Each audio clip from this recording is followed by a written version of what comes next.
Olá, bom dia a todas, todos, sejam muito bem-vindas, bem-vindos. O meu nome é Paulo Debon e eu estou extremamente contente de estar aqui com vocês hoje, com a possibilidade de abrir esse evento, né, um evento extremamente importante, né, para todos nós que aqui estamos, e um evento que eu guardo aí muito carinho por ele. Vamos lá, né? Eu sou historiador formado pela UERJ, fiz a minha graduação, fiz o meu mestrado, o meu doutorado na UERJ. Eu costumo dizer que eu sou um filho muito orgulhoso da UERJ, muito querido e muito grato, não só pela UERJ, mas pelo ensino público brasileiro. Defendo extremamente essa bandeira do ensino público gratuito, democrático, de qualidade. Em 2011, eu iniciei o meu doutorado no PPGH-UERJ, e o PPGH já tem há muito tempo a Semana Nacional de História Política. E justamente, né, eu sou um pesquisador da área de História da Moda já aí há muito, muito tempo, né, e muito orgulhoso e muito feliz de ver o campo crescer. E aí, ali em 2011, eu participei da Semana de História Política, apresentando o meu trabalho sobre moda, né, mas dentro de um seminário, dentro de um simpósio de imagem, né, não havia um simpósio de história da moda. E aí já veio a ideia, poxa vida, como assim não tem um simpósio de história da moda onde eu estudo? Né? E justamente em 2012, eu fiz a proposta da gente criar o simpósio Moda, Imagem e Poder dentro da semana.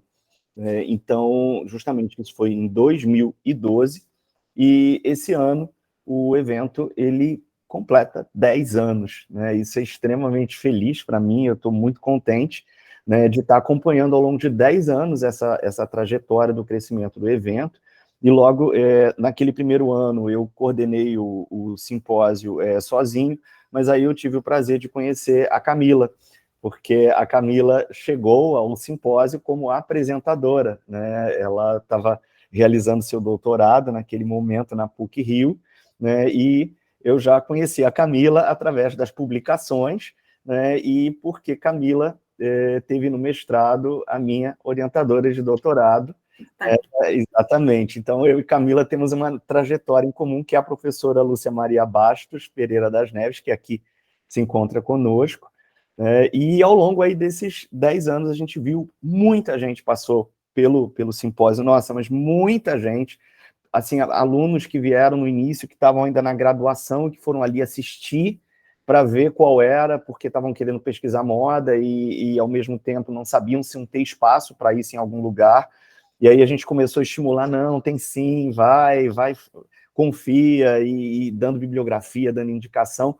E aí é muito legal, porque depois de 10 anos a gente viu pessoas que estavam lá atrás, ainda no fim da sua graduação, que hoje já são doutores ou são doutorandos, que já estão com trabalhos publicados na área de história da moda, né, e que muitas vezes nos escrevem até agradecendo pelo apoio que a gente deu e como esse evento foi importante.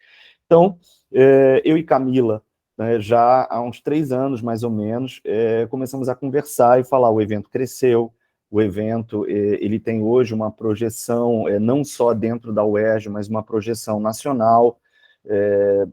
Nessa trajetória, nós organizamos dossiê para a revista, nós organizamos um livro juntos também, né, e a gente falando, poxa, o evento precisa ter algo próprio.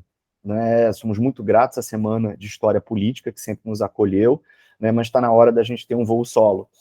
E aí, esse ano, nós sentamos e conversamos, não, nós vamos fazer, né, e estamos aqui. Né? Então, o antigo simpósio Moda, Imagem e Poder se transforma no primeiro Seminário Nacional Moda, Imagem e Poder. Né? São 2 dias de conferências, de mesas redondas, de muita troca de conhecimento com especialistas em moda aí do Brasil inteiro, e que apresentando trabalhos maravilhosos de temas muito, muito diversos. né? Nessa primeira edição, a gente optou por fazer um formato sem abrir simpósios, né? A gente vai realmente trabalhar com as mesas fechadas, com os professores apresentando, mas a ideia é que esse evento ele se desdobre, né? Daqui a um ano a gente quer estar no segundo, nós estaremos no segundo Seminário Nacional Moda, Imagem e Poder, e justamente também com os simpósios temáticos, né, para que as pessoas possam apresentar aí as suas comunicações e a gente tornar o evento ainda mais aberto, democrático, enfim, e apostando no crescimento desse campo. Então, eu agradeço a todos e a todas que que participam conosco, faço um agradecimento especial à minha parceira de trabalho aí nesses 10 anos, que é a Camila Borges, que sempre apostou nesse campo de conhecimento, apostou no nosso trabalho, sempre acreditou no meu trabalho também, assim como eu, né, no dela, nós nos admiramos mutuamente, né, então, e já temos outras ideias aí para outras parcerias. Aproveito também para agradecer imensamente a professora Lúcia Maria Bastos, né, primeiro que eu tenho uma eterna gratidão, foi minha orientadora de doutorado, é uma amiga, é uma pesquisadora, assim, que é aquela que eu falo, o dia que eu crescer, eu queria ser perto do que ela é, né? O dia que eu crescer, mas eu acho que isso vai demorar ainda, né? E, além disso, uma pessoa incrível, um ser humano maravilhoso, e que aposta nesse campo, né? Lúcia não é uma pessoa da moda, não é uma pessoa que pesquisa história da moda, enfim, eu não preciso nem apresentar a Lúcia, porque é uma pessoa que todo mundo sabe muito bem dessa trajetória incrível, mas Lúcia sempre apostou no nosso trabalho, não só no meu e da Camila, mas apostou também no campo de estudo, né, da moda como um dos caminhos para se poder se pensar a história. Então, e esse evento aqui, inclusive, hoje, que se dá pelo Redes, pelo Laboratório Redes da UERJ, ele também está acontecendo graças ao apoio de muitas pessoas, mas eu destaco aí o apoio da professora Lúcia Maria Bastos, né, que quando Camila conversou sobre o evento, imediatamente se colocou à disposição para nos auxiliar, para contribuir. Então, assim, nosso muito, muito obrigado. E eu não vou me demorar mais, só tenho a agradecer, vocês não têm ideia da minha felicidade aqui no dia de hoje, eu estou realmente muito, muito, muito radiante. Né? E passo a palavra para a professora Camila Borges, do Departamento de História da UERJ. Bom dia a todos e todas. Obrigada aí, Paulo, pelas palavras, né? Eu também, obviamente, estou muito feliz com esse evento, né? Que foi um evento, assim, que foi, como você colocou, crescendo, né? Ganhando projeção, importância. Então, agora ele se torna um seminário nacional, e aí vai dar frutos, né, para frente, com certeza, né? Mais um das nossas parcerias, né? Uma parceria de muitos anos com o Paulo, então agradeço também aqui ao Paulo, né, por essa parceria, agradeço à professora Lúcia Bastos, também do Departamento de História da UERJ, né, quer dizer, hoje eu estou professora, né, sou professora do Departamento de História, mas tive toda a minha formação, né, uma parte da minha formação, minha graduação, meu mestrado no Departamento de História, com a orientação da professora Lúcia Bastos. Então, como o Paulo disse, é alguém que aposta nos estudos de moda, de indumentária, que nos deu sustentação, né, enfim, para o nosso trabalho, confiança, enfim. Então, a gente só tem a agradecer, e agradecer também a parceria dela aqui, mais uma vez, né, nos apoiando, né, nesse evento. Eu queria destacar aqui na minha fala, né, o sucesso do evento, né, já está começando, mas já tem um sucesso esse evento, não apenas pela história dele, mas também queria destacar a grande procura que nós tivemos de ouvintes, né, nós abrimos 300 inscrições, 300 vagas para inscrição de ouvintes, e nós rapidamente preenchemos, né, e muita gente acabou nem conseguindo, infelizmente, se inscrever, porque a gente tinha um limite aqui estrutural também para coordenar, né? Então, quer dizer, foi realmente uma procura que surpreende e não surpreende, né, Paulo? Pelo que a gente tem acompanhado, né, do simpósio temático. E aqui queria só comentar um pouco esse perfil também dos inscritos, né?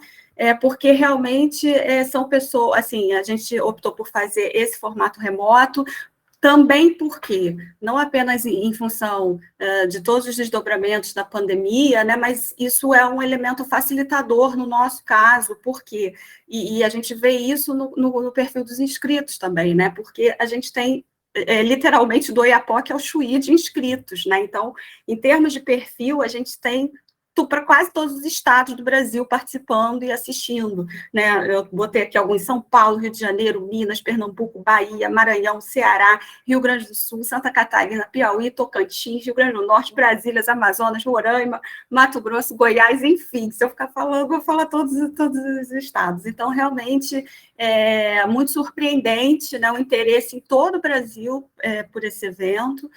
Fico muito feliz também com isso, né, mostra, né, como o tema provoca, né, interesse, tanto entre especialistas que querem estudar, né, a indumentária e a moda, quanto entre o público mais amplo.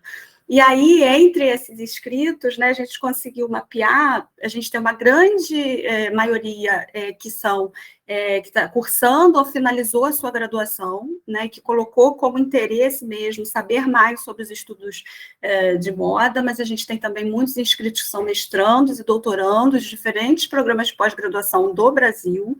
Tá? E até uma grata surpresa e uma feliz surpresa de alguns cursando o ensino médio também. É a minoria, mas alguns que estão terminando o ensino médio se interessaram por saber sobre moda. Né? No caso, em relação ao perfil dos palestrantes, né, o Paulo já falou, todos, de uma forma ou de outra, a maioria, né, é formada na área de história, né, e aí esse é um elemento, ou áreas afins, né, e aí esse é um elemento que nos une aqui, é pensar realmente a moda e a indumentária a partir desse viés histórico, né, esse corte, né, da história, né, mas o tema, evidentemente, é marcado por uma forte interdisciplinaridade, né, de pesquisadores que até são formados em história, mas também vão para outros campos, dialogam, né, com outros campos, enfim, e esse também tem sido o perfil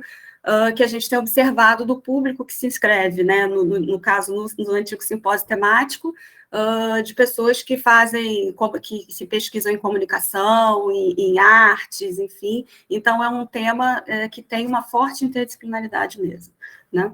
E também eu vou aproveitar aqui a mesa de abertura, né, para fazer um anúncio com muito orgulho, muita felicidade, né, para todos, que é a fundação, né, que a gente tem pensado, né, eu e Paulo, de um núcleo de estudos de história da moda e da indumentária, né, que vai se chamar UNEM, né, sob a minha coordenação, lá sediado na UERJ, e com a coordenação adjunta do professor Paulo, né, e aí o objetivo desse núcleo realmente é congregar pesquisadores na área de moda e de indumentária, né?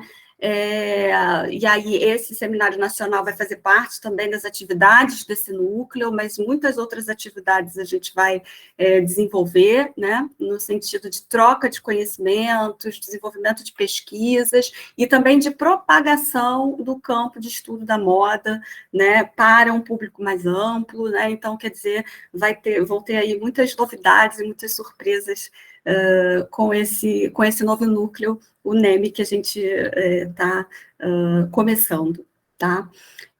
Bom, eu já fiz aqui alguns agradecimentos, né? Antecipei aqui meus agradecimentos, mas só para reforçar, eu vou agradecer a todos os envolvidos, né, no evento, né? Então, eu tenho certeza, aos palestrantes também, tenho certeza que vão ser 2 dias de muita reflexão, de muitos debates ricos, né?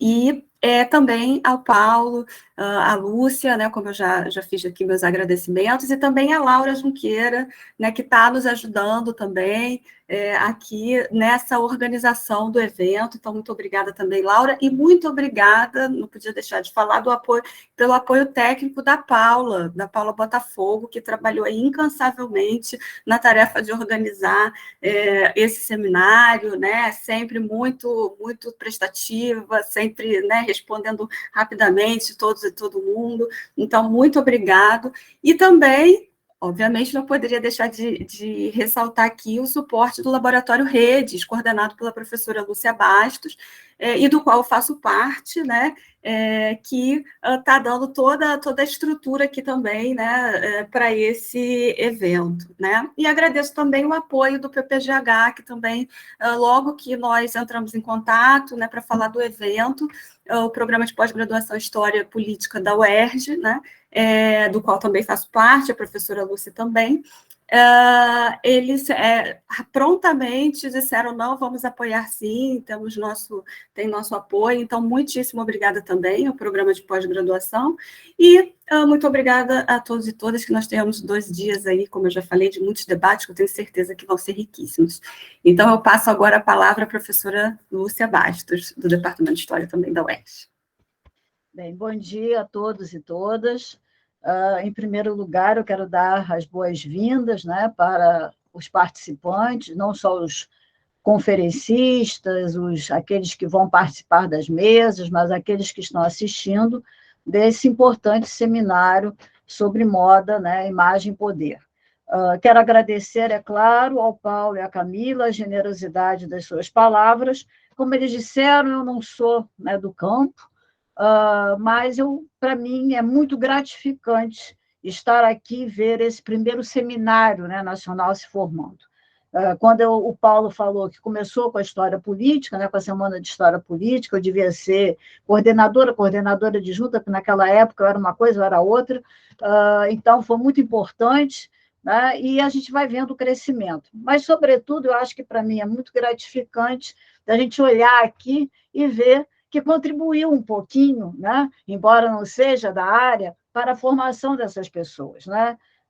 Camila, como ela disse, foi da minha orientanda na graduação, no mestrado, depois veio o Paulo, né, no doutorado, a Laura, né, que agora é doutoranda, com a Camila sendo a coordenadora, e vejo uma aqui também, que muitos e muitos anos atrás não foi da pós-graduação, a gente nem tinha pós-graduação, a Carmo, né, mas que foi aluna da graduação. Eu sou, como eu digo, eu faço parte dos móveis e utensílios da UERJ, né? Então, é muito, quer dizer, para mim foi muito importante eu poder, né, quer dizer, de alguma maneira, contribuir, não com conhecimento, mas com aquilo que era possível, com os nossos projetos, que financiam o REDES, né, que é o Laboratório Relações de Poder, Redes de Poder e Relações Culturais, que eu coordeno, o Pronex também, que é um grupo de excelência de pesquisa financiado pelo CNPq e pela FAPERJ, ao qual a Camila pertence, né? E, de uma certa maneira, poder dar suporte quando a Camila veio conversar comigo, depois o Paulo, eu disse, não, a gente tem condições para isso que servem esses projetos que a gente luta tanto para conseguir numa época em que o financiamento, né, da cultura e da ciência é algo muito difícil. Eu tenho certeza que vão ser dias de grande trabalho, nós vamos ter excelentes resultados, e eu espero que outros, né, possam, aqueles que estão assistindo, possam se interessar mais ainda sobre esse assunto, né, que já é um campo, né, podemos dizer, da história, né, que já está se consolida, né? Já está quase que, podemos dizer, consolidado, não só aqui, mas com pesquisadores de outros estados, né? E espero que vocês tenham uma ótima jornada, muito proveitosa, muito sucesso, e que daqui a um ano a gente possa fazer o segundo seminário, que talvez presencialmente, agora ia ficar mais difícil, né, com essa nova onda aí, mas contando sempre com o nosso apoio e a nossa ajuda, porque, para mim, realmente, quando a gente está terminando a carreira, né, ver outras pessoas que você ajudou a formar também tendo um êxito e participando desses eventos é algo que gratifica, né, que mostra que valeu a pena ser professora por tantos anos. Muito obrigada. Eu passo agora, imediatamente, a palavra à professora Marieta Carvalho, que também é do Departamento de História, também foi minha aluna, né, que tive o prazer de participar das bancas dela de pós-graduação lá na UERJ, e ela vai coordenar, né, a mesa de conferência de abertura que será proferida pela professora Camila Borges. Então, Marieta. Bom dia a todos. Vamos agora assistir a conferência da professora Camila Borges, intitulada A Moda e a Independência do Brasil. A professora Camila Borges da Silva é professora adjunta da área de História do Brasil do Departamento de História da Universidade do Estado do Rio de Janeiro e também é professora do Programa de Pós-Graduação em História Política da UERJ. É doutora em História Social da Cultura pela PUC, Rio. Realizou estágio de pós-doutoramento no Departamento de História da UF. Sua dissertação de mestrado, intitulada O Símbolo Indumentário, Distinção e Prestígio no Rio de Janeiro, recebeu o prêmio Afonso Carlos Marques dos Santos, concedido pelo Arquivo Geral da Cidade do Rio de Janeiro em 2009, e foi publicada pela mesma instituição em 2010. A professora Camila Borges recebeu ainda o Prêmio Arquivo Nacional de Pesquisa em 2015, pelo trabalho intitulado As Ordens Honoríficas e a Independência do Brasil, o papel das condecorações na construção do Estado Imperial Brasileiro, que foi publicado em 2018.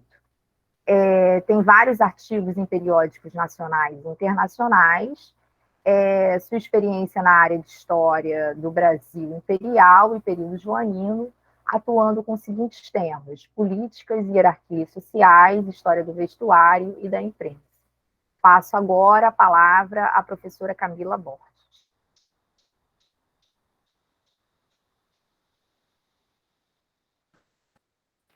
Bom dia, mais uma vez. Obrigada, Marieta, pela apresentação. Vou pedir à Paula para projetar para mim a apresentação, os slides, e aí vou falando enquanto isso.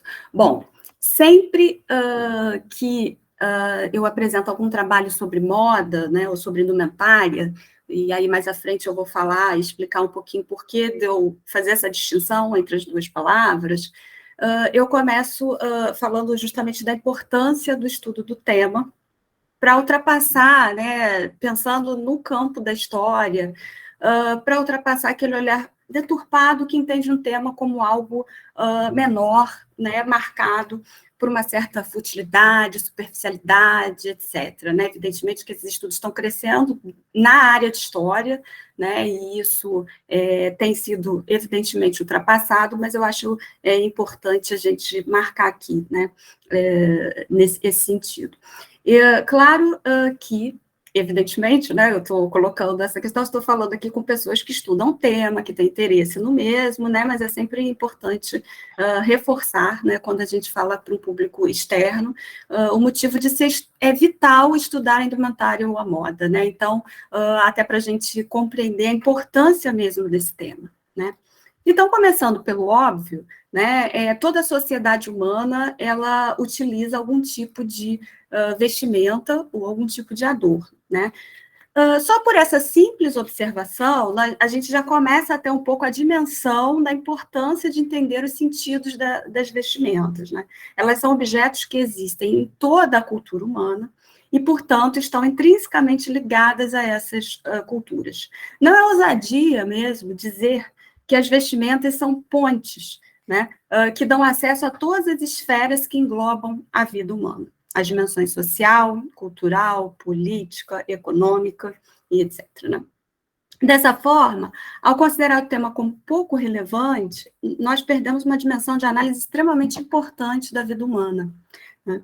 Assim, quando eu falo de análise, é fundamental pontuar que o estudo da moda e da indumentária, né, que eu estou me referindo aqui, e que se conecta, né, ao social, ao político, ao cultural, ao econômico, não se refere a uma história da moda tradicional, tal como praticada no século XIX, no século XX, ou seja, quando se optava por uma descrição das vestimentas usadas em cada período, né? Primeiro se usava isso, depois aquilo, aquilo outro. Trata-se de algo mais profundo do que isso. Pois para compreender as conexões da vestimenta com as esferas que mencionei, é preciso mergulhar na análise social, na análise cultural, na análise política ou na análise econômica, de forma que a vestimenta possa ser entendida a partir delas, ou mais do que isso, na realidade, né, e esse é o meu ponto, para que possamos entendê-las a partir das vestimentas, entender essas esferas a partir das vestimentas. Então, eu acho que essa é uma inflexão que eu considero importante, né, da vestimenta não como um simples reflexo do mundo, mas da vestimenta como um elemento de construção do mundo, né? Isso porque a vestimenta, como um objeto da cultura material, só pode se materializar como um instrumento conectado a todas as representações que constroem o mundo, né? Todas as formas de olhar o mundo e ver o mundo. Ela é fruto dessas representações e, ao mesmo tempo, elas se materializam em cores, formas, tecidos e etc., né? Reforçam a própria construção do mundo, né? São, portanto, parte dessa construção discursiva, né? A vestimenta, ela é um texto, né, que pode ser lido por outra pessoa, né? E dessa forma ela transmite um sentido. Só um instantinho, Paula, já chego lá. Eu te aviso quando for para passar. É um texto que pode ser lido por outra pessoa, né? Então, aqui eu estou inserindo a vestimenta, né? E aí eu não estou fazendo a distinção ainda de moda, indumentária, numa perspectiva teórica que entende que as representações engendram as práticas sociais, e as práticas sociais, né, a forma de agir no mundo, né, reforça as representações, a forma como se vê o mundo. Então, essa perspectiva pode, nesse momento, soar estranha, tendo em vista que ela aponta para uma reprodução ou para uma manutenção do mundo tal como ele é, ou seja, as práticas vão se repetindo, né? Mas, né, a moda, na verdade, e a moda implica numa mudança constante das vestimentas, né? Então, nesse momento, eu considero importante adicionar a distinção, então, entre moda e indumentária, né? Por que eu sempre opto por falar as duas coisas? Porque eu compreendo que a moda é, antes de mais nada, um sistema, né, que independe da vestimenta que se usa naquele momento. Para além disso, nós precisamos entender, né, que as representações, elas vão mudando, né, com o tempo e com os lugares, não são sempre as mesmas, e por isso as vestimentas também mudam, né, porque dialogam com ela. Então, quer dizer, a moda significa essa mudança, né, das vestimentas, né, adiantando um pouco o que eu ia colocar. Então, pensando como estudiosos entenderam o que era moda, aí incluindo, né, pensadores do século XIX, como Gabriel Tarde, George Simmel, filósofos, sociólogos, historiadores e pesquisadores de diferentes áreas no século XX, como Gilles Lipovetsky, Lars Vendensen, Frédéric Monneron, Fernand Braudel, importante historiador, né? Em linhas gerais, né, e aqui eu estou reduzindo bastante, né, a questão para tentar achar ali um ponto de conexão entre todos, como que esses pensadores conceberam o que era moda, né? A moda foi compreendida como um sistema que emergiu justamente à medida, por exemplo, que o capitalismo foi se desenvolvendo. Como o próprio sistema capitalista emergiu na Europa, a moda foi considerada, no momento de sua emergência e desenvolvimento inicial, como um fenômeno europeu, né? A moda, enquanto sistema, que é aqui o que eu estou colocando, significa o quê? A mudança constante nos trajes, nas vestimentas, de modo que o que é moda hoje não é moda amanhã. Então, a moda é esse sistema, na verdade. Não estou falando da moda de hoje, né? Que é moda usar isso ou usar aquilo. Estou falando da moda enquanto sistema. Então, o ritmo dessa mudança de vestimentas, né, vai se intensificando com o passar dos séculos, né, na Europa, a ponto de um dicionarista chamado Rafael Blutot inserir no verbete moda de um dicionário que ele estava organizando, né, que foi publicado em 1712, ele insere um estranhamento quando ele vai descrever o que é a moda. Agora sim, Paula, você pode colocar, por favor. Moda, e ele vai descrever o seguinte: o modo de trajar, falar e fazer qualquer coisa conforme o costume novamente introduzido. Aí esse novamente remetendo a novo, né? Antigamente não havia moda nos trajos, né? Como nem ainda hoje as há em todo o Levante. Parece racionável a continuação dessa uniformização no vestir, porque os vestidos lhe fizeram para cobrir o corpo. E como todos os corpos humanos, em todo o tempo, sempre são na figura os mesmos, é muito para estranhar a prodigiosa mudança de vestiduras que umas às outras continuamente se seguem. Esta perpétua variedade de ornatos não deixa de ter perniciosas consequências. Os que não a seguem parecem ridículos. Os que com ela se conformam desperdiçam patrimônios. Os antigos, como sempre seguiam no vestir o mesmo estilo, sendo ricos, tinham quantidade de vestidos sobressalentes. Quando o vestido é cômodo para o uso do corpo, decente para a qualidade e idade da pessoa e bom contra as injúrias do tempo, o inventar outro parece loucura. O homem sisudo não deve abraçar logo, de princípio, toda a moda. Convém que proceda passo a passo, e como por degraus, que é coisa ridícula passar logo de um extremo ao outro. Né? Então, quer dizer, aqui eu estou destacando alguns trechos, né? Mostrando esse estranhamento, essa crítica, né, efetivamente, que ele vai fazendo ao que seria a moda, o que seria essa mudança nos trajes. É por isso que os estudiosos, né, ainda no século XIX, vão diferenciar moda de costume, como dois conceitos diferentes. Né? O costume era entendido como aquilo que remontava à tradição, ou seja, ao antigo, à permanência.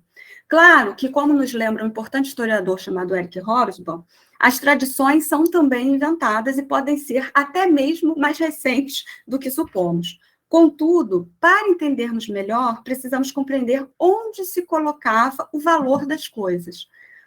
Quando falamos em costume, significa que o que era valorizado era o antigo, né? A relativa permanência das coisas, relativa, evidentemente não era imutável, mas era uma relativa permanência.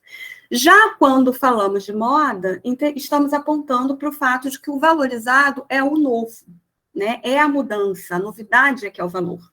E com o passar dos séculos, quanto mais novo, melhor. A valoração positiva dada a esse novo, a essa mudança, né, que vai engendrar efetivamente essa mudança constante, é aquilo que caracteriza a moda.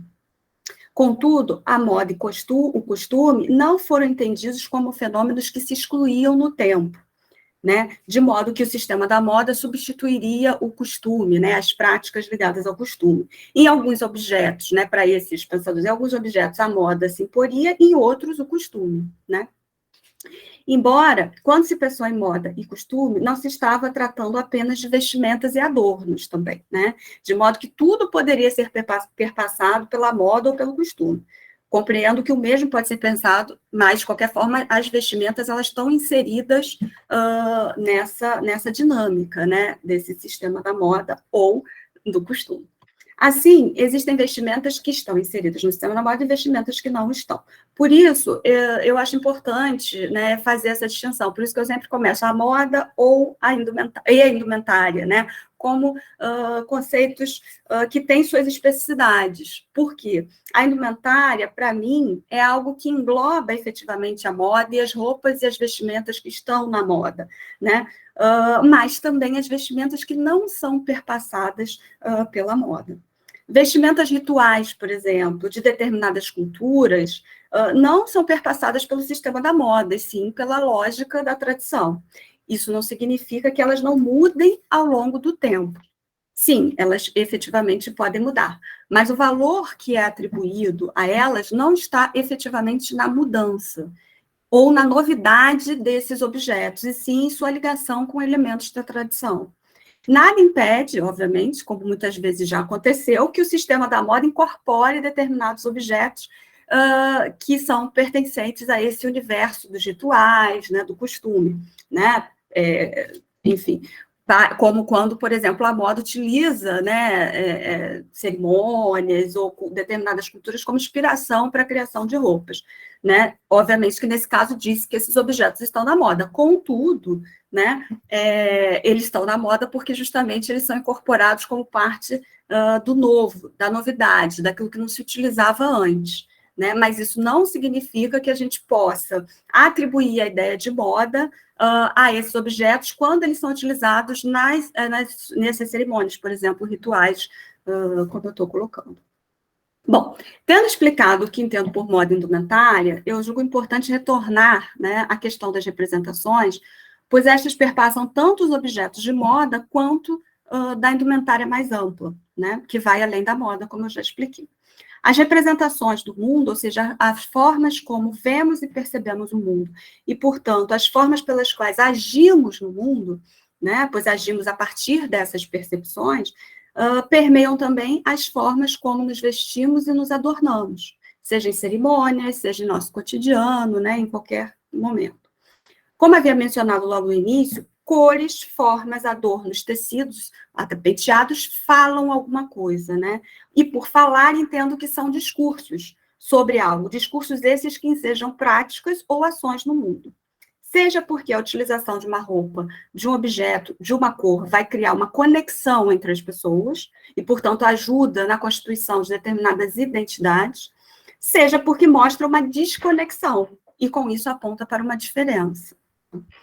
A vestimenta afirma algo, e ao afirmar, produz uma ação no mundo, torna algo visível. E, como tal, engendra até mesmo reações de aproximação, de distanciamento e até de violência. Sabemos que algumas vestimentas podem causar incômodo em terceiros e até serem utilizados para justificar ações de violência. Então, eu estou colocando isso para mostrar como que a indumentária efetivamente não é algo fútil ou supérfluo. Ela tem uma ação efetiva no mundo e uma ação que, por longo tempo, né, que engendra sensações, engendra reações, né, e que, por longo tempo, deixou de receber a devida importância, né, especialmente no campo da história. Mas isso está, evidentemente, mudando, né.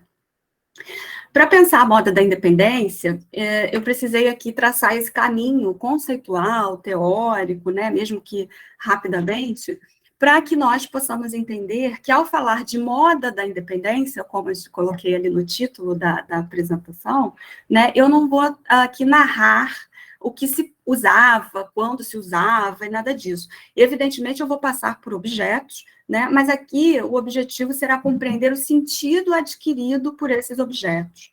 Como eles foram manipulados por uns, incorporados por outros, como eles afetavam as representações dos sujeitos de época, né? Constituíam, portanto, identidades por meio de aproximações e também por meio de distanciamentos. Então, cores, formas e objetos se escreveram naquilo que era a cultura política da independência e vão expressar construções discursivas que legitimavam ou deslegitimavam determinados projetos políticos. Então, né, entrando mais diretamente no tema, né, depois dessa explanação inicial, a independência é aqui entendida como um processo, né, que tomou corpo em 1822, no atual Sudeste, né, onde se situava o centro político do Império, desde a transferência da corte portuguesa para o Rio de Janeiro. Gostaria apenas aqui de abrir um parênteses para ressaltar que eu estou falando em processo, porque 1022 é o início disso, né? Que, a depender da região analisada, se vai se concretizando em anos distintos, como se pegarmos o caso da Bahia, que apenas encerra o período da Guerra Civil em 1823. Né? Contudo, retornando ao Sudeste, a preocupação em dar uma forma visível ao novo império passaria pelo uso de elementos simbólicos presentes no indumentário. Um deles perpassava o uso de uniformes por ministros e criados da antiga Casa Real Portuguesa, e agora Casa Imperial do Brasil. Isso porque, pode passar, Paula, por favor. Isso porque a monarquia portuguesa, transplantada para a América, trouxe consigo determinadas práticas do antigo regime. Apenas para explicar, o Antigo Regime é o nome que os revolucionários franceses denominaram o sistema político anterior à Revolução Francesa, né? Ou seja, a monarquia absolutista, e que se tornou um conceito adotado pelos historiadores ao se referir ao modelo político e social do período moderno. Apesar das transformações políticas acarretadas pela independência, a transformação de uma monarquia absolutista em uma monarquia constitucional, e que, portanto, implicava em uma divisão de poderes, e aí eu estou falando da criação dos poderes executivo, legislativo, judiciário, e no Brasil imperial também um quarto poder, que era o poder moderador, que foi, na realidade, uma estratégia dos aliados do imperador para assegurarem mais poder para o imperador, né? Então, apesar dessas transformações políticas e apesar também das transformações sociais embasadas pela adoção de um discurso liberal sobre a sociedade, em que primava a ideia de que as hierarquias sociais passariam a ser construídas a partir do mérito, né, as práticas do modelo social do Antigo Regime se mantiveram em certa medida, e isso tem relação intrínseca com o uso de uniformes. Vejamos. No Antigo Regime, a hierarquia social era marcada pela ideia de que as pessoas são diferentes por natureza, percepção que vai ter uma relação intrínseca com a ideia de que o nascimento marcava o lugar social ocupado, ou seja, o nobre era nobre por nascimento, assim como o rei era rei por nascimento.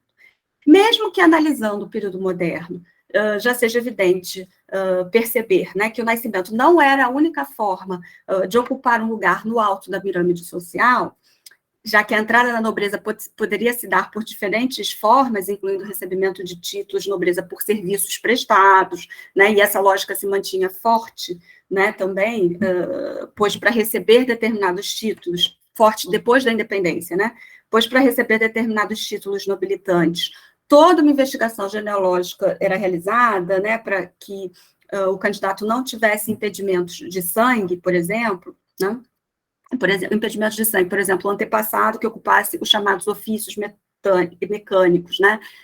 De forma muito simplificada, aquele que trabalhasse com as mãos não poderia receber um título de nobreza. Aí eu estou falando do período moderno, né? Antes da independência. Ou que tivesse outra religião que não a cristã também não poderia, né?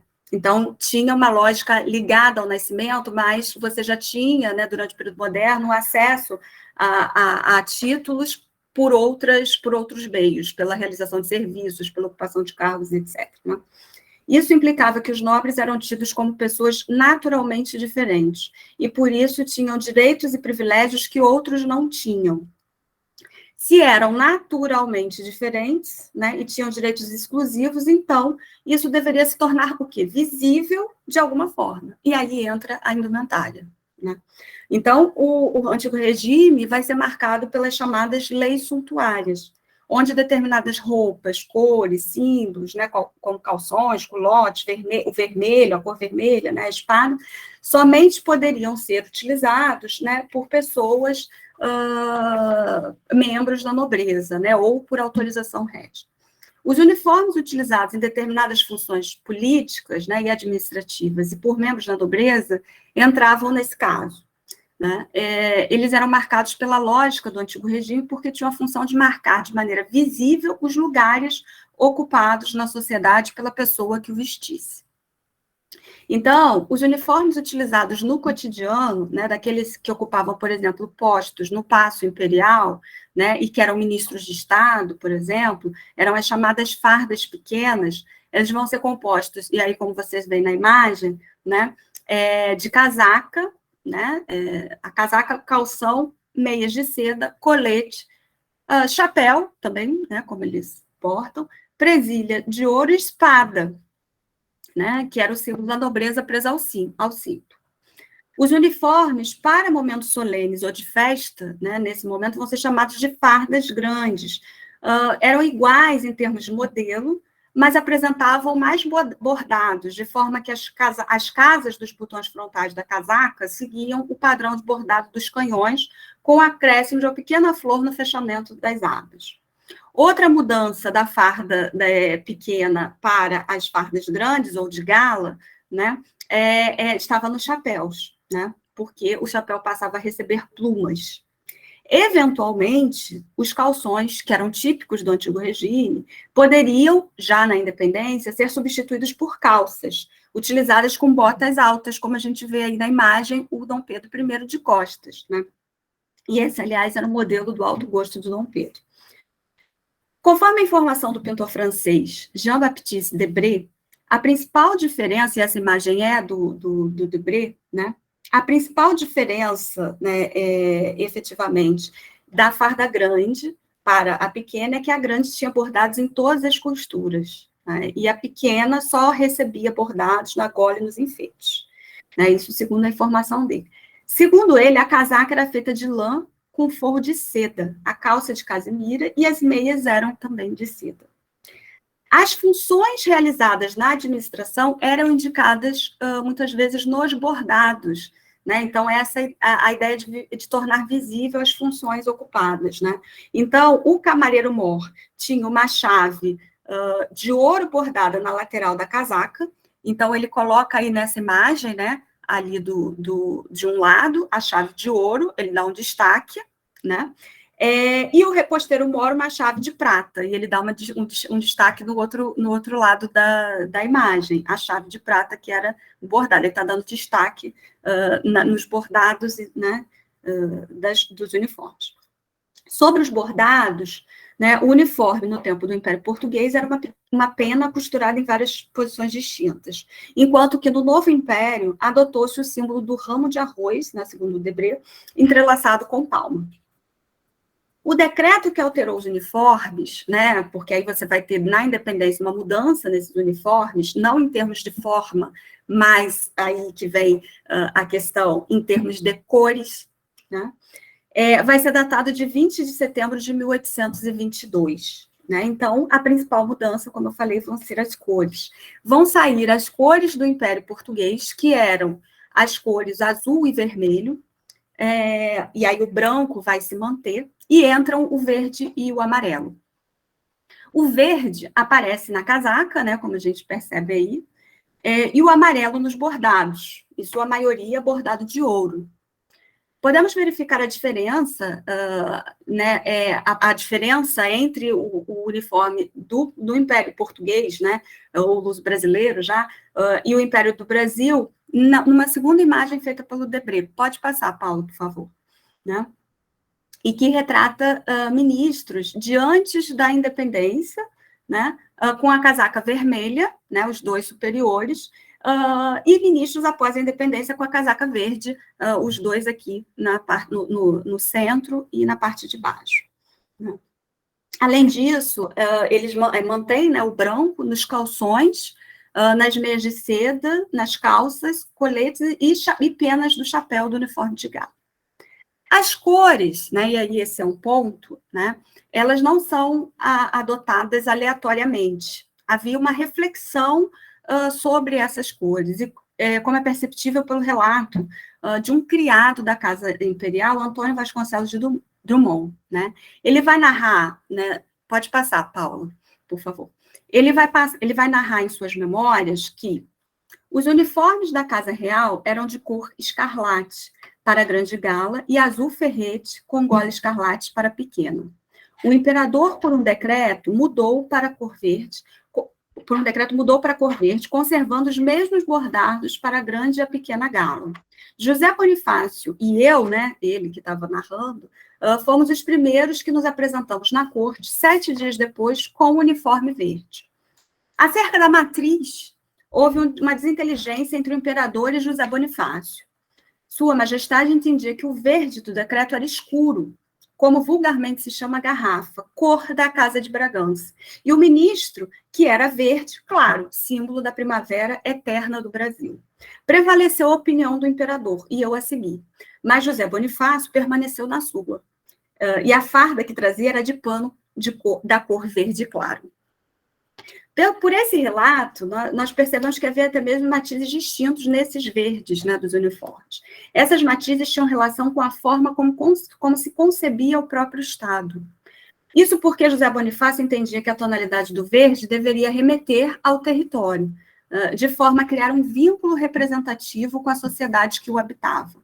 Mas o então príncipe queria remeter à sua própria dinastia, a Casa de Bragança, de modo que, dessa forma, Dom Pedro atrelava as cores que seriam as nacionais à sua própria pessoa. Criava-se, assim, um vínculo entre ele e o Estado através da cor, de forma que vestir o verde garrafa implicava não apenas uma adesão ao novo império, mas também uma adesão ao próprio imperador. O mesmo vai ocorrer com a cor amarela. Dom Pedro entendia que o amarelo deveria ser adotado por conta da Casa de Habsburgo, que era a dinastia de sua esposa à época, a imperatriz Leopoldina.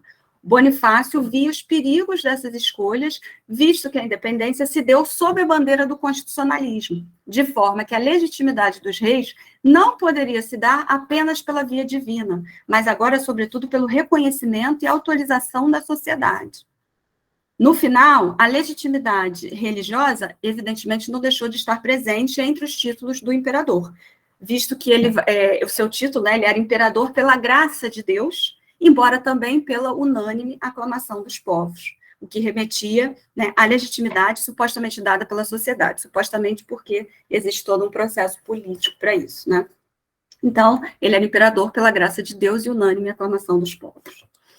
Antes ainda da mudança dos uniformes, né, e aí vem um outro elemento, foi definido o novo top nacional, em 18 de setembro de 1822.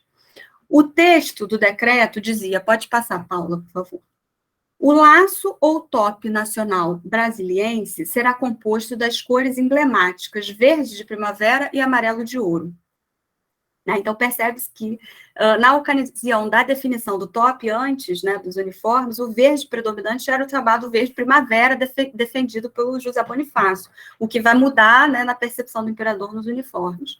No mesmo decreto, dizia-se que haveria uma flor verde no braço esquerdo, dentro de um ângulo de ouro, e que seria a divisa voluntária dos patriotas do Brasil, contendo ainda os dizeres independência ou morte.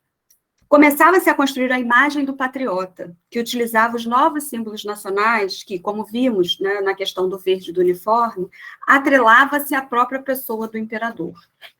Logo após o estabelecimento desse top nacional, Dom Pedro investiu fortemente na pressão para que a sociedade o adotasse. Apresentou-se no teatro à noite, com o laço verde e a divisa Independência ou Morte, gravada em metal dourado, movimento que o restante do público vai acabar por adotar, né, por similaridades. Né? As mulheres tomaram parte nesse movimento utilizando enfeites nos cabelos nas cores verde e amarelo. Ele teria também ordenado, Dom Pedro, né, que os soldados utilizassem uma fita verde amarrada no braço. Nem sempre, portanto, a utilização desses símbolos indumentários era espontânea, e sim motivada por uma ação do poder central. Apesar disso, esses elementos passaram a ser utilizados pela tropa, pelos empregados públicos e pelo povo em geral, né, segundo as informações do Otávio Tarquínio de Souza. Embora o jornal O Espelho adotasse, esse jornal, ele adotava claramente algumas posturas a favor do governo do imperador, né, como nós vamos ver mais à frente, né, e suas afirmações tenham que ser vistas com certa cautela, né, o jornal apresenta, em um de seus números, uma carta em que ele narra a festividade de aclamação do imperador organizada pela Câmara da Vila de Resende. Envolveu uma encenação, né, a solenidade da aclamação, que eram feitas em várias vilas, né, do Novo Império, envolvia uma encenação em que se retiravam os laços portugueses, né, com as cores de Portugal, do antigo Império Português, e se substituíam, e as substituíam por um laço de fita verde, com a legenda em letras de ouro, Independência ou Morte. Bom, eu falei antes em leis suntuárias, né, que estava em declínio no início do século XIX, com o advento do discurso das liberdades políticas, né, pelo menos liberdade para alguns, né. Contudo, se podemos dizer que estavam presentes resquícios dessa lógica, onde determinadas roupas eram utilizadas por determinados grupos e não utilizadas por outros, como no caso dos uniformes, né, um papel diferente recebem as novas cores do Império. é evidente que não se pretendia que o uso das cores associadas ao novo império fosse exclusiva de uma elite, sim, que esse uso fosse incentivado na sociedade mais ampla, como forma de construir a legitimidade da dominação do imperador. Atrelavam-se as cores do novo império e a ideia de unidade que ele pretendia criar ao próprio imperador, como eu venho falando, né? Que o imperador representava um projeto político próprio.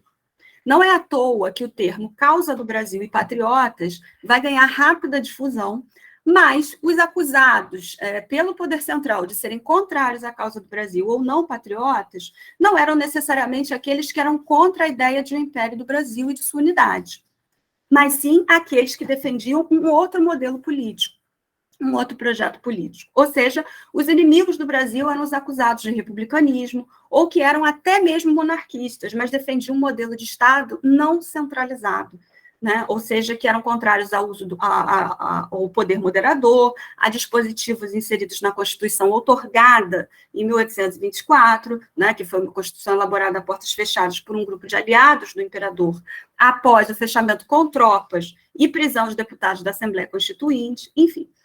Esses grupos foram paulatinamente, ao longo do primeiro reinado, adotando símbolos indumentários que expressavam justamente a dissonância com o projeto político imperial, como, por exemplo, o chapéu de palha, com flores sempre vivas amarelas, folhas de tabaco e fitas pretas, embora adotassem, vez por outra, também fitas verdes.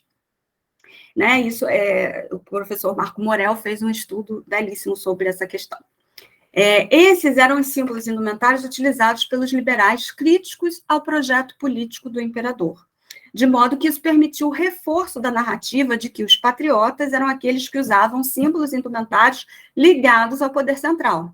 Esses seriam os defensores do império, da ordem, da unidade. E aqueles que não o adotavam eram os inimigos da causa do Brasil. Um exemplo evidente disso era a própria Confederação do Equador, movimento que vai ocorrer em 1824, que, segundo Evaldo Cabral de Melo, né, recebeu a pecha de separatista que foi dada pelo próprio poder central, mas que não seria nada além de um movimento que, a princípio, buscaria garantir que o império fosse dotado de um outro perfil político, né, fosse composto e organizado de uma outra forma, com uma administração mais descentralizada que centralizada, ou seja, que desse maior poder às chamadas províncias do império, né, que elas tivessem mais autonomia decisória, e o poder central tivesse menos peso. Não é à toa que uma das demandas do movimento era que as províncias tivessem o direito de nomear seus presidentes, como eram chamados aqueles que administravam as províncias, e que estes presidentes não fossem nomeados pelo poder central, como vai ser estabelecido na Constituição também. Outra demanda inicial, né, dos confederados era que a Constituinte fosse retomada. Foi a reação do poder central, né, seguindo o Evaldo Cabral, né, contra o movimento da Confederação, que teria levado à alternativa da separação. A expressão de uma indumentária alternativa, no caso da Confederação, pode ser percebida por meio de uma figura emblemática do movimento, o Frei Joaquim do Amor Divino Caneca, o famoso Frei Caneca. Né? Nos autos do processo, no qual ele era acusado de conspirar contra o poder central e, portanto, neste contexto, contra a pátria, né, que estava atrelada a ele, é perguntado a ele o motivo de andar de jaquê de guerrilha, né, que vai ser utilizado, né, como instrumento de prova de sua atuação conspiratória. Ao que ele responde que não andava de jaquê de guerrilha, e sim como jaqueta de chita. O interessante é que a chita possuía um sentido de contestação que vinha dos tempos coloniais, né? E, pois, embora estivesse atrelada à Índia, né, chegou a ser produzida na, então, América Portuguesa no período colonial, tendo sua produção sido interrompida pela proibição das manufaturas na colônia por Dona Maria I, rainha de Portugal, em 1785. Né? Aqui informações da Maria Dias Rocha e da Mônica Queiroz, né? Numa apresentação do colóquio de moda. Né? Dessa forma, utilizar este tecido significava uma oposição aos desmandos da metrópole portuguesa. No contexto da independência, isso estava atrelado à afirmação de uma identidade nativa, né? Não identidade nacional ou identidade brasileira, né? Não, desculpa, no contexto da independência, uma identidade nativa no sentido de uma identidade nacional, né, contra o que se considerava o autoritarismo do poder central, né. Eu quero dizer que no período colonial isso não era uma identidade nativa, não era uma identidade no sentido de nação, né, no sentido de Brasil contra a metrópole, nada disso, mas esse sentido vai ser adquirido no período da independência, né. O que Frei Caneca, né, na verdade, quando ele fala, né, que ele não estava usando jaqueta de guerrilha, sim jaqueta de chita, em seu interrogatório estava fazendo, né, era forjar um discurso simbólico, né, a gente pode entender dessa forma como um discurso simbólico de resistência por meio da indumentária. Né. Percebe-se assim, no final, né, ele foi morto, né. Percebe-se, assim, que se construía uma imbricação entre um determinado projeto político, o encabeçado pelo imperador, e o próprio Império do Brasil, de forma que os patriotas deveriam usar os novos símbolos desse império, e, ao fazê-lo, associavam-se ao projeto político imperial. Havia mesmo uma expectativa do poder central para que esses símbolos se expandissem. Para isso, um empurrãozinho no uso do top nacional foi dado por meio de um decreto, com a rúbrica de Dom Pedro e a assinatura de José Bonifácio, que vai ser publicado no tal do jornal O Espelho, que eu já mencionei, no dia 24 de setembro de 1822. Portanto, muito próximo, né, do próprio decreto que instituía o top nacional. Nele, uma ameaça era feita. Pode passar, Paula, por favor. Todo português, europeu ou brasileiro que abraçar o atual sistema do Brasil e estiver pronto para defendê-lo, usará por distinção da flor verde dentro do ângulo de ouro no braço esquerdo, com a legenda Independência ou Morte. Todo aquele, porém, que não quiser abraçá-lo, não devendo participar com os bons cidadãos dos benefícios da sociedade, cujos direitos não respeita, deverá sair do lugar em que reside, dentro de 30 dias, e do Brasil dentro de 4 meses nas cidades centrais e 2 meses nas marítimas, contados do dia em que for publicado este meu Real Decreto nas respectivas províncias em que residir, ficando obrigado a solicitar o competente passaporte. Reparem, todo mundo que, aspas, abraçar o atual sistema do Brasil, né? Fecha aspas. Todos esses devem abraçar os símbolos criados. A palavra sistema aqui, né, a palavra até bastante utilizada na época, tem uma amplitude de sentidos, pois ia para além da ideia de apoiar a existência de um Império do Brasil e da unidade. Significava também apoiar um certo modelo político, no mínimo uma monarquia, mas uma monarquia centralizada que era encabeçada pelo imperador, né, com o uso do poder moderador. Estes eram os, aspas, bons cidadãos, né, como consta aí no próprio decreto. Quem não fizesse deveria deixar a cidade e o país.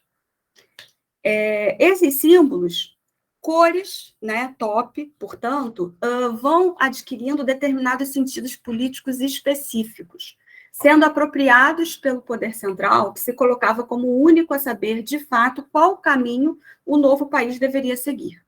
Não à toa, Dom Pedro I já havia se colocado acima da própria Constituição na abertura dos trabalhos constituintes, dizendo que juraria a Constituição, né, feita na Assembleia Constituinte, se fosse digna de sua pessoa e do Brasil. Ou seja, colocava-se acima da própria Constituição e como aquele que supostamente saberia o melhor para o país. No final, a Constituinte foi fechada e a Constituição outorgada. Né? O jornal, mais uma vez, O Espelho, né, o mesmo que vai publicar aquele decreto que eu mencionei, associava claramente pátria ao príncipe. Né? Príncipe, porque ainda estamos em setembro de 1822, e, portanto, antes da aclamação, né, ocorrida, né, em outubro, e da coroação em dezembro. Diz o redator, pode passar, Paulo. Na divisa que adorna os nossos braços, temos expressado os nossos votos, o voto unânime de todos os brasileiros que amam a sua pátria e ao seu príncipe. Amar a pátria se torna, então, igual a amar o príncipe, e se demonstrava isso usando os símbolos criados na top nacional e cores que expressavam esse império. Participaram do incentivo à difusão desses símbolos indumentários uma série de poemas que foram publicados pelas tipografias da corte, trabalhando, sobretudo, com o uso de faixas com os dizeres independência ou morte. Mas em um deles, de 1822, foi possível identificar também o incentivo ao uso das novas cores. Aí é a segunda citação desse slide, que diz: adorna-te, ó Brasil de verde gala, de finíssimo ouro matizada. Esses poemas estão publicados nos volumes, né, organizados pela professora Lúcia Bastos, professor Marcelo Basile e professor José Murilo de Carvalho, chamado Guerra Literária. Tá? A estratégia deu certo, porque, segundo o redator do jornal A Malagueta, né, um outro periódico, o redator, que era o Luiz Augusto Mey, vai dizer que entre 1822 e 1823, e aí a terceira citação desse slide, quando encontrava-se a gente na rua, olhava-se logo o braço e para o chapéu da gente. E coitadinho daquele que não tivesse mudado seu laço e posto sua divisa, pois o infeliz era logo taxado de pé de chumbo e só capitulava pondo-se à moda, né? E aí apenas uma explicação, né? Conforme nos explica a professora Lúcia Bastos, pés de chumbo era um apelido dado aos portugueses contrários à independência e remetia também aos calçados utilizados pelos soldados portugueses. Percebe-se assim que, por meio do uso de símbolos indumentários, construía-se a imagem do patriota, do amigo da pátria e do bom cidadão, o que foi percebido pelo próprio Luiz Augusto Mey, no mesmo jornal, quando ele afirma, em 1829, que quem não muda de fitas não muda de opiniões, né? Associando aí esses símbolos a determinados projetos políticos, ou seja, né, símbolos ligados, né, criados pelo poder central, estavam intrinsecamente ligados ao projeto político do próprio imperador, que não era para ele, no fundo, né, para o Luiz Augusto Mey, um projeto constitucional, e sim autoritário, como ele mesmo afirma, né? Após a criação dessas peças indumentárias, que remetiam ao novo império, faltava ainda legitimar a autoridade encabeçada, a autoridade que encabeçaria a nação. E, por isso, a aclamação do então príncipe foi organizada e ocorreu em outubro de 1822. Nesse momento, inúmeras festas de aclamação foram realizadas em diferentes vilas do império, como a que narrei um pouco antes, né, na vila de Resende. E nessas festas, esses símbolos indumentários eram reforçados, criando laços que uniam a todos por meio de um sentimento de pertencimento, criando uma identidade, né, como eu falei no início da apresentação. Muitas mulheres, como eu já disse também, tomaram parte nesses movimentos, incorporando as cores verde e amarela em suas vestimentas, e também as legendas Independência ou Morte. Em São Paulo, por exemplo, um baile foi organizado no Palácio de Governo por mulheres da elite paulista.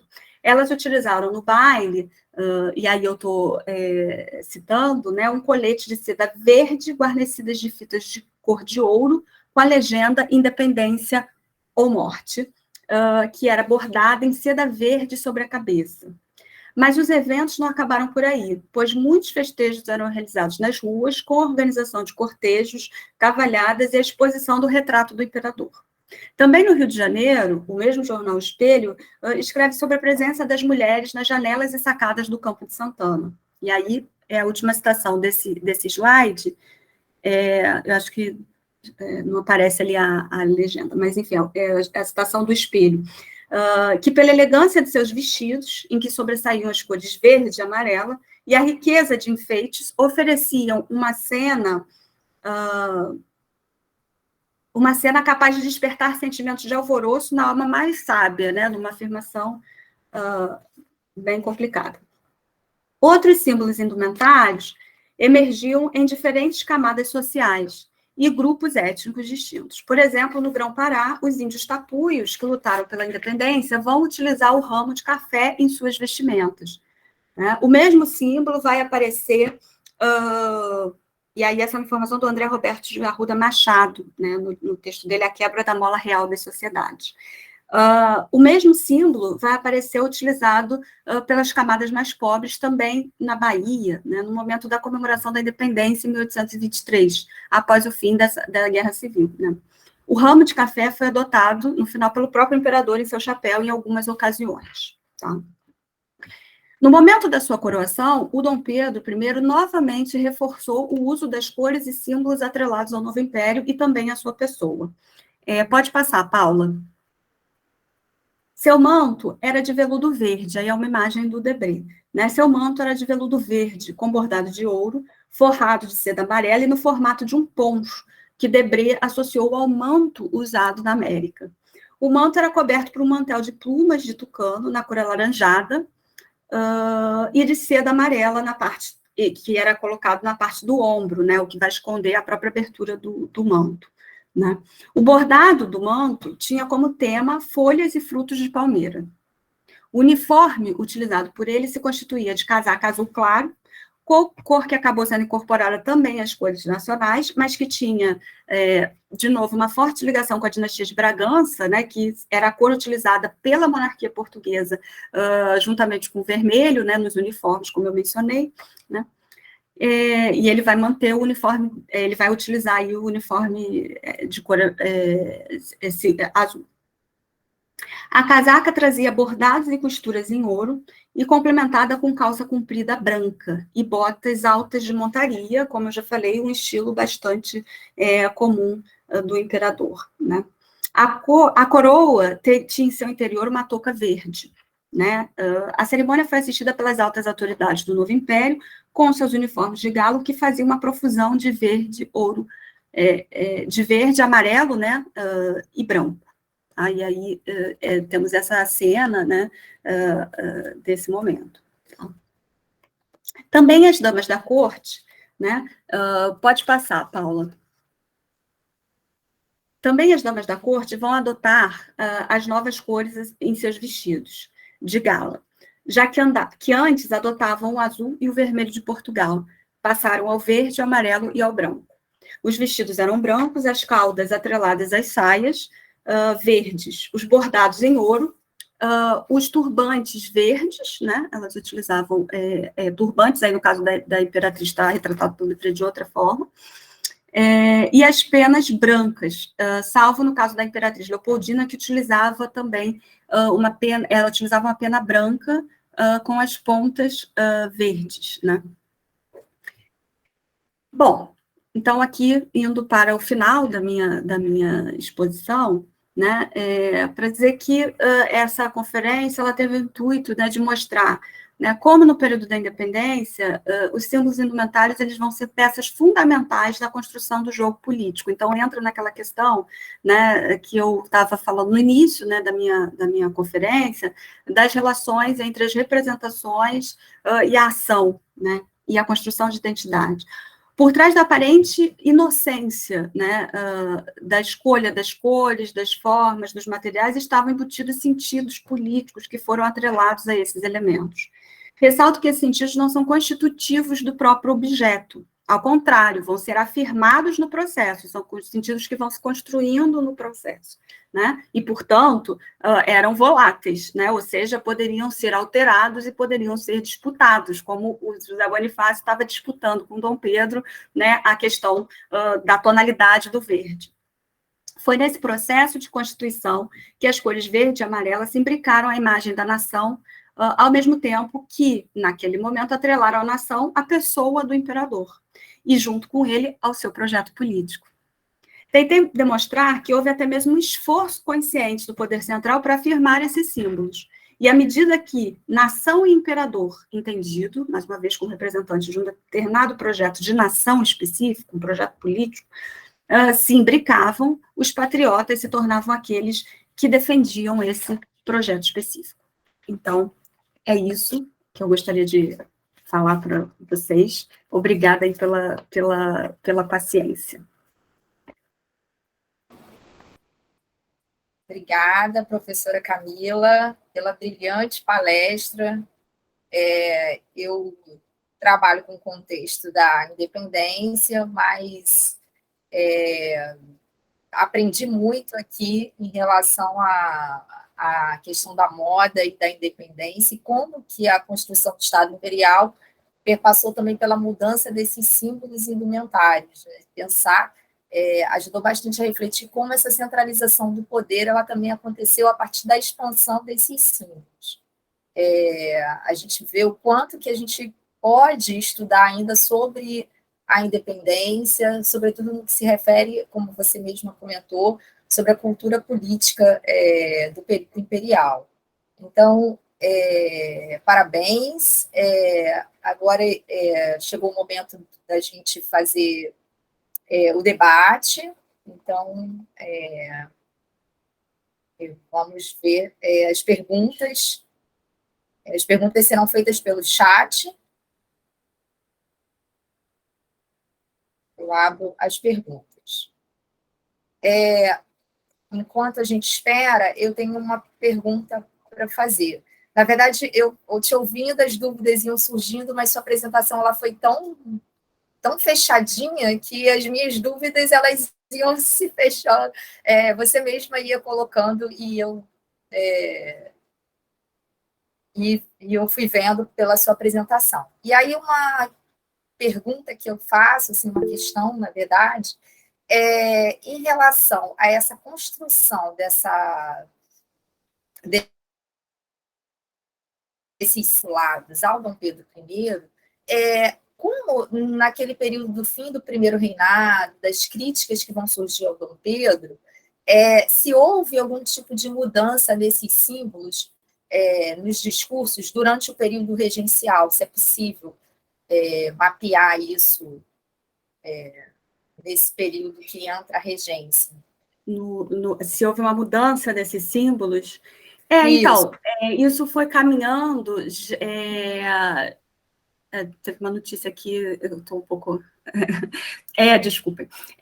Teve uma mudança nesses símbolos ao longo já do primeiro reinado, tá? Então, assim, você vai tendo, né, a utilização desses elementos simbólicos no sentido de afirmar uma oposição a esse projeto político, né? Então, eles vão ganhar muita força ali já no final do primeiro reinado, né? De acordo com aqueles grupos políticos, né, que tradicionalmente são definidos como liberais exaltados, né? E aí, especialmente os exaltados, que vai se atrelar ao uso, né, daqueles elementos que eu mencionei, de flores, sempre vivas amarelas, né?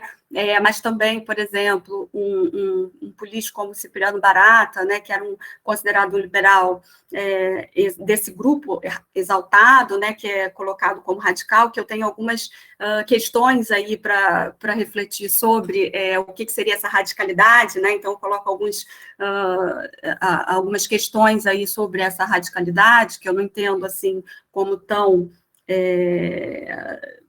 como eu posso dizer, eu entendo de maneira distinta, né, como tradicionalmente é colocado, mas que ele usaria, né, determinadas roupas, né, de determinados tecidos, que eram atrelados, muitas vezes, às próprias camadas populares e tudo mais, e que isso representaria uma adesão dele, uma defesa dele das camadas populares, né, da ampliação de direitos e tudo mais, mas, como o próprio Cipriano, em alguns momentos, se expressa, né, quer dizer, muitas vezes a utilização desses símbolos tem a ver, né, também com o que ele chamava, para além de ter um projeto, né, de resistência, um projeto político de oposição ao poder central, né, tinha a ver também com o que ele entendia como a defesa de uma indústria efetivamente nacional, né? Então, ele fazia questão de utilizar tecidos que pudessem ser produzidos aqui e tudo mais, né? Enfim, então você tem, sim, uma série de outros elementos. Eu não avancei muito nessa questão, né? Porque a gente quis aqui focar mais na independência em si, né? Justamente por conta, agora estamos nos 200 anos, né, da independência. Então, eu não avancei muito nesses elementos, mas você tem, sim, todo um embate que é político por meio do uso de vestimentas, né? E isso vai se intensificando. O Cipriano Barata, que eu citei, que ele já utiliza isso desde o início, mas isso vai se intensificando ao longo do primeiro reinado, à medida que a oposição ao imperador, ao Dom Pedro I, vai crescendo, né? Então, ali na segunda metade do primeiro reinado, tanto é que o Luiz Augusto Reis já colocava lá no jornal dele, a Malagueta, que quem não mudava de fitas não mudava de ideias, no sentido de fazendo referência, né, à mudança desses símbolos. Tá? Então, tem, sim, toda uma questão. Tá? Enfim. nós temos aqui a Laura, que faz uma reflexão para pensarmos nas cores, e hoje em dia, na representação que a camisa verde e amarela tem para um lado político e o vermelho para o outro. Como que isso passou aí ao longo da história. E o Eduardo Chacon, professor Eduardo, com uma pergunta. Camila, houve algum momento de suas pesquisas que as imagens serviram como contraponto às fontes escritas? Casos em que, em vez de corroborar as informações escritas, essas imagens se apresentaram como outras possibilidades de leitura. Olha, Carlos, esse é um ponto interessante, porque, na verdade, eu trabalhei muito com as imagens produzidas pelo próprio Debré, né, e as narrativas do próprio Debré. Né? Então, eu tenho mais imagens que reforçam, né, nesse sentido, essas narrativas. Mas, por exemplo, quando a gente pensa naquela questão que eu mencionei, né, da diferença de tonalidade do verde, né, que é José Bonifácio, a gente não consegue ver isso efetivamente, né, nessas imagens, né, até a questão da cor nas imagens, ela é complicada, né? Então,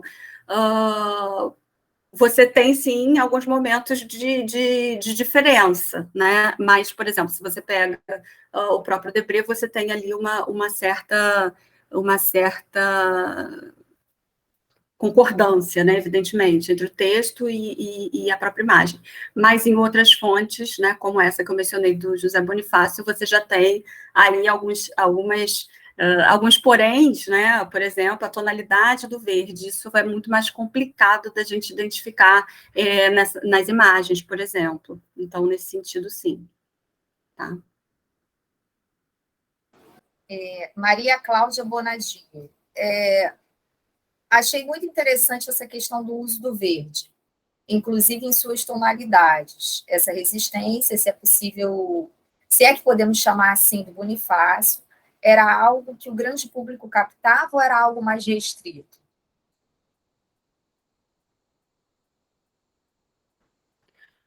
Olha, Maria Cláudia, aí é uma pergunta super interessante e eu não consigo identificar, né, nas fontes, na verdade, essas nuances, né? Então, aí é o caso de continuar pesquisando e ver se acha uma fonte que possa efetivamente captar essas nuances no uso dessas cores, né? Até porque, por exemplo, como eu coloquei aqui, esses que estavam fazendo um projeto de resistência, né, ao projeto político do Poder Central, vez por outra também utilizavam fitas verdes, mas normalmente aparece, né, o verde, né, como a informação é o verde, não é o matiz do verde, né, se é um verde claro, se é um verde... Então, eu imagino que sim, né, que haja, né, talvez uma dissonância aí desses verdes, só que essa narrativa, né, que o Antônio Carlos Drummond está trazendo, o Vasconcelos Drummond está trazendo, é uma narrativa muito dos bastidores, né, que não necessariamente chega, né, ao grande público, né, então esse aqui é um texto que ele produz das suas memórias, né, então ele faz uma narrativa de um fato. Então, até que ponto isso chegou efetivamente, né, a gente não tem como, ao grande público, né, não tem como dizer, mas eu tendo a acreditar que há sim nessas fitas verdes, mas aí realmente isso precisa ser comprovado, isso precisa ser mais pesquisado, né, que haja talvez elementos distintos, né, nesses verdes utilizados, por exemplo, no caso dessas fitas verdes usadas como oposição, né, enfim.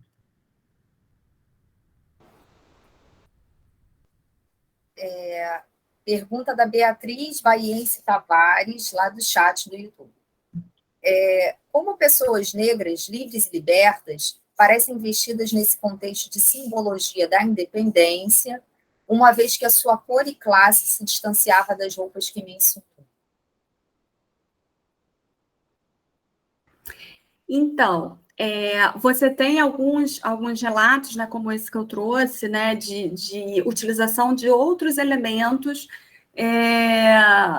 como, por exemplo, o ramo de café, né, utilizado pelos índios, né? Então, você vai ter outros elementos que vão simbolizar, mas no caso do ramo de café, o próprio o imperador também vai adotar em alguns momentos, né? Então você tem alguns elementos diferentes, né, na utilização, né? Mas nesse primeiro momento da independência, né, eu diria que você vai ter sim uma larga difusão do uso desses símbolos, né? Não uma larga difusão, mas enfim, uma penetração desses símbolos em diferentes grupos, né, sociais, né, e efetivamente étnicos, né? Então, por exemplo, nessa narrativa, os índios estavam apoiando, na verdade, o poder central, né? Eles estavam apoiando, né, esse projeto de império e tudo mais. Então, é interessante pensar nesse sentido, que não necessariamente você vai ter, por ser um grupo étnico distinto, por ser, né, uma pessoa de uma classe mais baixa, vai utilizar um outro elemento, né, indumentário, né, muitas vezes vai corroborar esses próprios elementos, tá? Então, não necessariamente se distanciavam, então é isso, acho que que a gente precisa até analisar mais, né? Tá?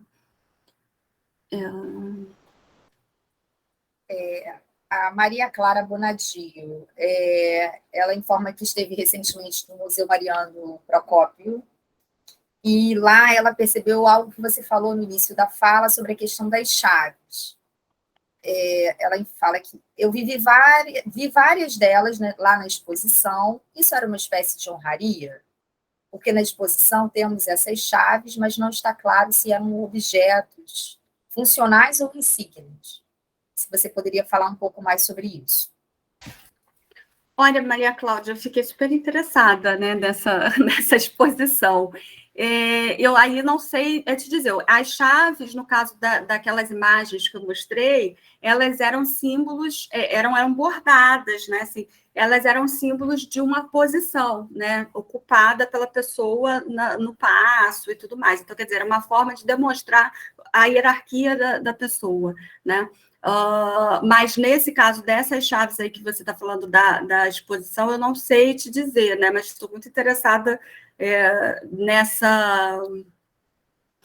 Sim, o Museu Juiz de Fora, ela está falando do Museu de Juiz de Fora, que tem um acervo gigante. Nossa, eu quero ver, né? Não sei essa exposição se foi uma exposição temporária, mas enfim. Então, no caso da exposição, não sei, mas nesse caso aqui que eu mostrei, né, eram símbolos mesmo de posição, né, onde a pessoa estava nessa hierarquia do passo e tudo mais. Então, agradecer a professora Camila pela brilhante exposição. Passo a palavra para ela. Muito obrigada, Marieta, pela coordenação aqui da mesa. Obrigada a todos pela presença. Tá?